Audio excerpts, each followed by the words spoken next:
Thank you for having me here. I am also a big fan of ideas. I think about them all the time, so it's happy to share some with you today. So this is going to be a little bit different. I'm going to recreate some radio for you.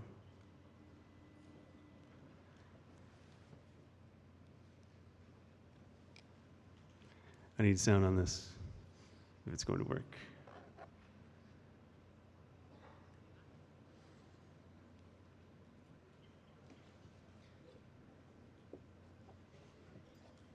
This is the magic of live radio.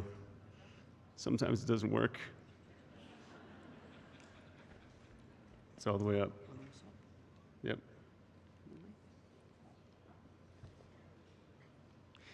What I love about live radio is this.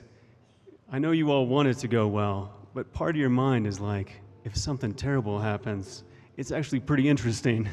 It's kind of like watching a car race. All right, here we go.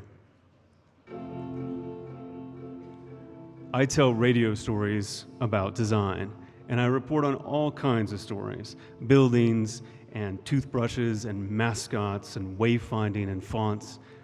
But my mission is to get people to engage in the design that they care about, so they pay attention to all forms of design. When you begin to decode the world with design intent in mind, the world becomes kind of magical. Instead of seeing the broken things, you focus on the little bits of genius that everyday designers, anonymous designers, have sweated over to make our lives better. And that's essentially the definition of design, making life better and providing joy. And few things give me greater joy than a well-designed flag. That is the flag of Canada, our fellow North Americans. I love flags. I'm kind of obsessed with them. Sometimes I bring up the topic of flags and people are like, I don't really care about flags. But then I start talking to them, and trust me, 100% of people care about flags. There's something about them that just works on our emotions. This year for Christmas, my family wrapped up all my presents as flags, including that blue gift bag up there that's dressed up like the flag of Scotland. I put this picture online, and sure enough, some English jerk wrote a comment, "You can take that Scottish saltire and shove it up your ass."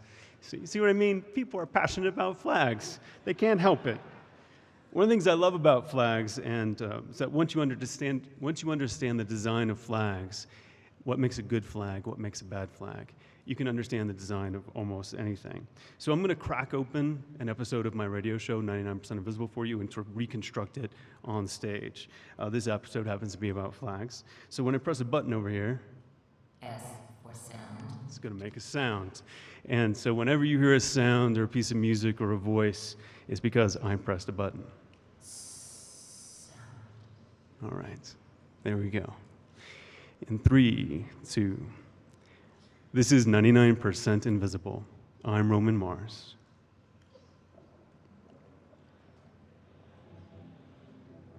The 5 basic principles of flag design. According to the North American Vexillological Association. Vexillological. Vexillology is the study of flags. It's that extra lull in there that makes it sound weird. Number 1, keep it simple. The flag should be so simple that a child can draw it from memory. Before I moved to Chicago in 2005, I didn't even know cities had their own flags. Most larger cities do have flags. Well, I didn't know that. That's Ted Kay, by the way. Hello. He's a flag expert. He's this totally awesome guy. I'm Ted Kay. I have edited a scholarly journal on flag studies, and I'm currently involved with the Portland Flag Association and the North American Vexillological Association. Ted literally wrote the book on flag design. Good flag, bad flag. It's kind of a pamphlet, really. It's actually about 16 pages. Yes, it's called Good Flag, Bad Flag, How to Design a Great Flag. And that first city flag I discovered in Chicago is a beaut. White field, 2 horizontal blue stripes, and 4 6-pointed red stars across the middle. Number 2, use meaningful symbolism. The blue stripes represent the water, the river, and the lake. The flag's images, colors, or patterns should relate to what it symbolizes. The red stars represent significant events in Chicago's history. Namely the founding of Fort Dearborn on the future site of Chicago, the Great Chicago Fire, the World Columbian Exposition, which everyone remembers because of the White City, and the Century of Progress exposition, which no one remembers at all. Number 3, use 2 to 3 basic colors. The basic rule for colors is to use 2 to 3 colors from the standard color set: red, white, blue, green, yellow, and black. The design of the Chicago flag has complete buy-in with the entire cross-section of the city. You see tattoos of it. Every municipal building flies the flag. Like, there's probably at least one store every block near where I work that sells some sort of Chicago flag paraphernalia. That's Wet Moser from Chicago Magazine. Today, just for example, I went to get a haircut, and when I sat down in the barber's chair, there was a Chicago flag on the box that the barbers kept all his tools in, and then in the mirror, there was a Chicago flag on the wall behind me. When I left, the guy passed me who had a Chicago flag badge on his backpack. It's adaptable and remixable. The 6-pointed stars in particular show up in all kinds of places. The coffee I bought the other day had a Chicago star on it. It's a distinct symbol of Chicago pride. When a police officer or a firefighter dies in Chicago, often it's not the flag of the United States on his casket. It can be the flag of the city of Chicago. That's how deeply the flag has gotten into the civic imagery of Chicago. And it isn't just that people love Chicago and therefore love the flag. I also think that people love Chicago more because the flag is so cool. A positive feedback loop there between great symbolism and civic pride. All right. So when I moved back to San Francisco in 2008, I researched its flag because I had never seen it in the previous 8 years I lived there, and I found it, I am sorry to say, sadly lacking.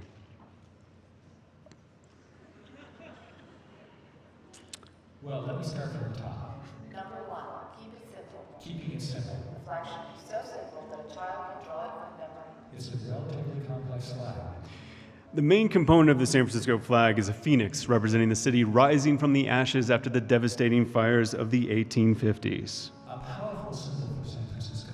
I still don't really dig the phoenix. Design-wise, it manages to be both too crude and have too many details at the same time, which if you were trying for it, you wouldn't be able to achieve that, and it just looks bad at a distance.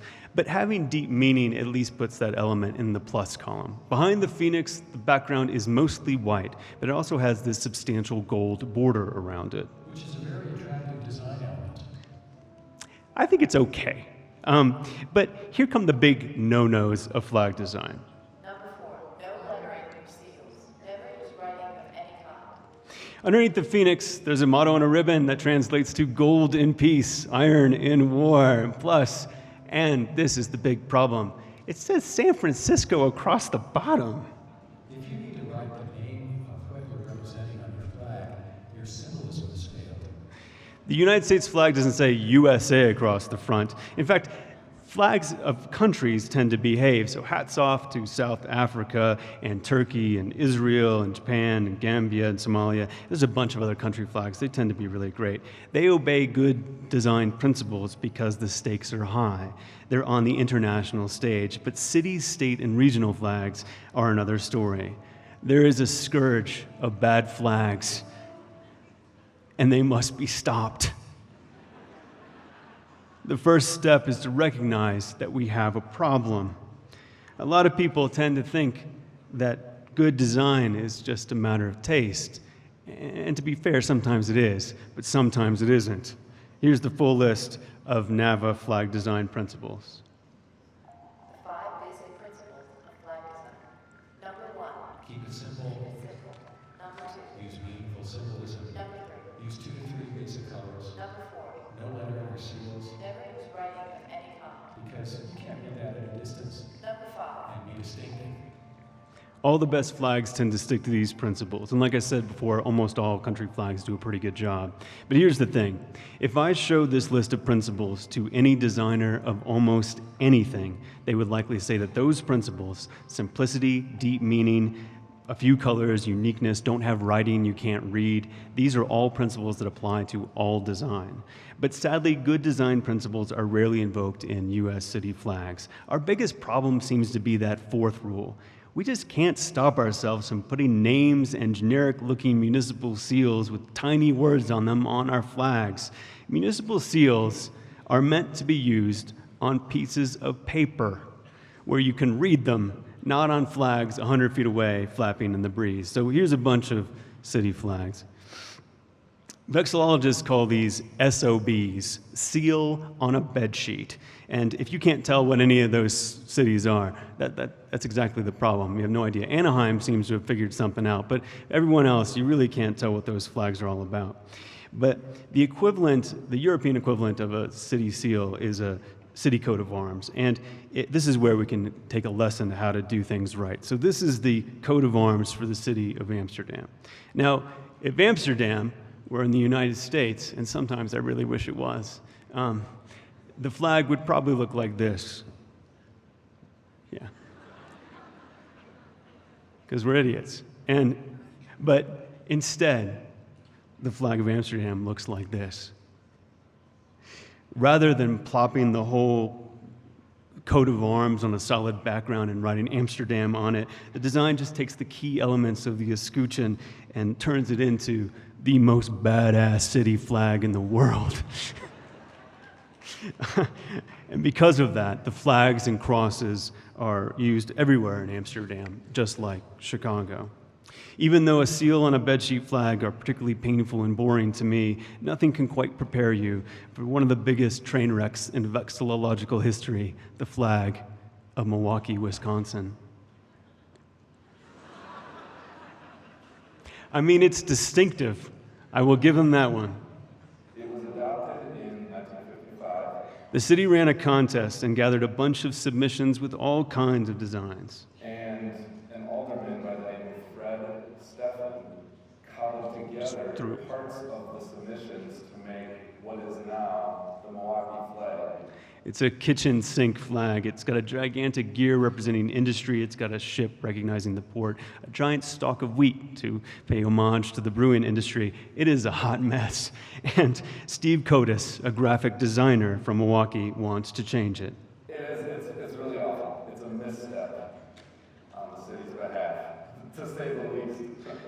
But what puts the Milwaukee flag over the top, almost to the point of self-parody, is that on it is a picture of the Civil War battle flag of the Milwaukee Regiment. So that's the final element in it that just makes it that much more sort of ridiculous that there's, a flag design within the design of the Milwaukee flag. Now, Milwaukee is a fantastic city. I have been there many times. I love it.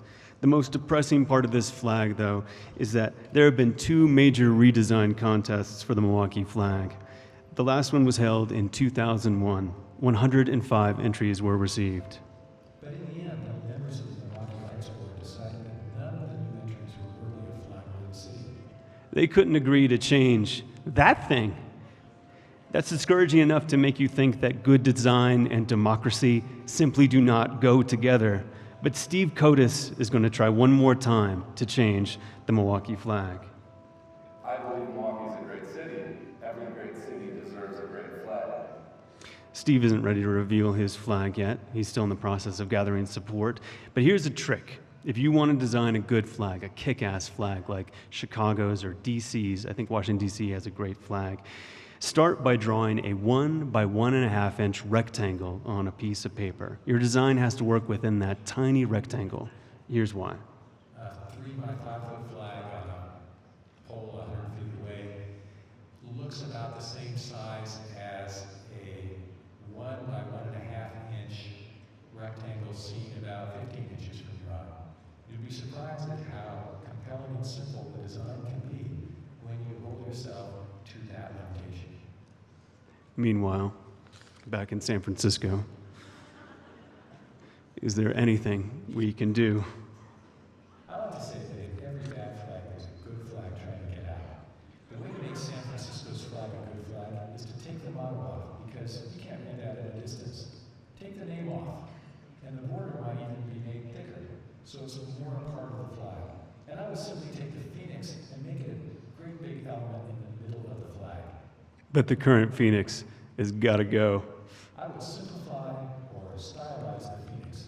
Depict a big, wide-winged bird coming out of the flames. Emphasize those flames. This San Francisco flag design was by Frank Camaro. It's based on Ted Kay's suggestions. I think it's a great start. It gives you an idea of the potential. Fans of my radio show and podcast have heard me bang on about bad flags, and they have sent in their suggested designs. This one's by Neil Mussett. Both are so much better, and I think if any parts of them were adopted, I would see them around town. In my crusade to make the flags of the world more beautiful, many listeners have taken it upon themselves to redesign their flags and look into the feasibility of getting something new adopted officially. If you see your city flag and like it, fly it, even if it violates a design rule or two. I don't care. But if you don't see your flag, maybe it doesn't exist, or maybe it does, and it just sucks. And I dare you to get involved in the effort to change that.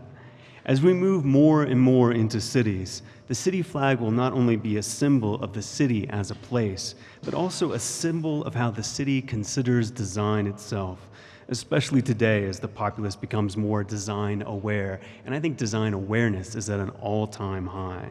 A well-designed city flag could be seen as an indicator for how the city regards all of its design systems, its public transit, its signage, its parks.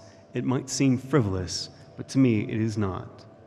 Often when city leaders say, we have more important things to do than worry about a city flag, my response is, if you had a great city flag, you would have a banner for people to rally under to face those more important things. I've seen firsthand what a good city flag can do in the case of Chicago. The marriage of good design and civic pride is something we need in all places. The best part about municipal flags is that we own them. They are an open source, publicly owned design language of the community. If they are designed well, they are remixable and they are powerful. We could control the branding and graphical imagery of the cities we live in with the right flag, but instead, by making bad flags that no one uses, we are ceding that ground to sports teams and chambers of commerce and tourism boards. Sports teams can leave town and break our hearts, and chambers of commerce and tourism boards can just do campaigns that are cheesy. But a good flag is something that represents the city to its people and its people to the world at large. And when that flag is a beautiful thing, that connection is a beautiful thing.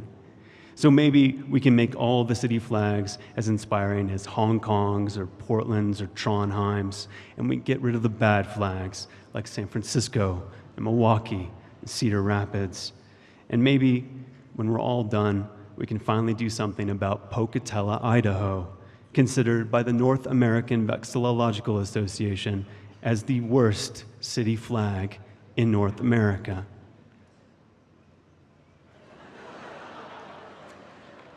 Yeah, that thing has a trademark symbol on it. That's not good. We need to change that. Thank you so much for listening.